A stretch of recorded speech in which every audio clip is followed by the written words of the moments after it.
There was a young boy named Santiago from Andalusia who decided to follow his dreams to travel the world instead of becoming a pastor like his father wanted him to. He was so used to being a shepherd, the sheep he owned became a part of him so much that he could not even dream of being anything else than a shepherd. Every year, Santiago would go to a village to sell the wool of his sheep. In that village, there lived a merchant's daughter, who he couldn't wait to see. One day, he had a dream about treasure that he would find in the pyramids while he slept under a tree. That dream didn't appear only once. It repeated several times, which caused the dream to bother the boy. He heard of a gypsy that could help him with the dream problem. When he went to the gypsy woman, she read his palm and told him to follow his dream, but then she demanded 10% of all the treasure that Santiago would find. When Santiago left the gypsy woman, he went to a nearby park to eat his lunch. There, he met an old wise man who told him about personal legends, and that everyone has one. He inspired him to fulfill his personal legend and to go to the pyramids and find the treasure. The old man turned out to be the king of Salem. Before Santiago left the king gave him 2 stones named Urim and Thummim. Just as the gypsy woman, the king wanted reward for his advice. Therefore, he took a few of Santiago's sheep. After his talk with the king, Santiago was determined to fulfill his personal legend and to go to the pyramids to find his treasure. Santiago sold the rest of his sheep to get the money to travel to Egypt. Unfortunately, when he was looking for a guide to take him to Egypt, he encountered a thief who disguises as a guide. The thief took all his money and left Santiago penniless. After the thief stole from Santiago, he stood in the middle of the market wondering if he should go home to his normal days or continue with his personal legend. Since he had no money, he forced himself to work at one of the merchant's stands. He decided to follow his dream and work for a crystal merchant.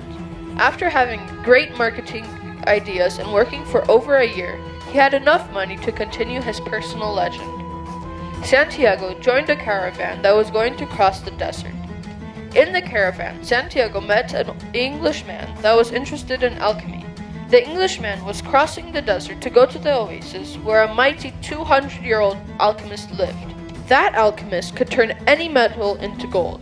Unfortunately, while they were in the middle of their journey across the desert, there were rumors of tribal wars going around in the area. The caravan could not go back to the mainland, so they traveled to the nearby oasis to seek safety. In the oasis, the alchemist lived, so the Englishman was very happy that they were going there. The Englishman went off to look for the alchemist as soon as they've arrived. The boy helped search for the alchemist. While they were searching, he met the love of his life, Fatima. One night, when the boy was watching 2 hawks fly, he had a vision. The oasis was going to be attacked by tribesmen. After a long conversation with the chief believed him. The next morning, the chief had lots of soldiers ready for war. The alchemist noticed Santiago's potential and offered to take him to the pyramids himself. Santiago was very sad that he was leaving Fatima behind. After saying goodbye, Santiago left with the alchemist. In the middle of the way, they stumbled upon a group of warriors. They were taken hostage immediately. To free themselves, the alchemist told the warriors that Santiago would turn himself into the wind. Santiago was shocked because he didn't know how to do it. After a few bad attempts, Santiago finally realized how to turn into the wind. You must talk with the soul of the earth. The warriors were so scared that they let the boy and the alchemist go. After the incident, the boy and the alchemist went separate ways. While the boy was digging to find the treasure at the pyramids, a group of bullies went up to him and beat him up. Santiago explained to the leader that he was searching for treasure because of a dream. While the bullies were leaving Santiago there, the leader said that he had a recurring dream too. It was about a treasure under a ruined church in Andalusia.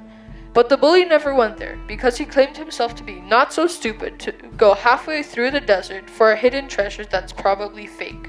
Santiago lay there on the desert sands laughing at himself because the ruined church is in his homeland, right where he had the dream about the treasure. The end.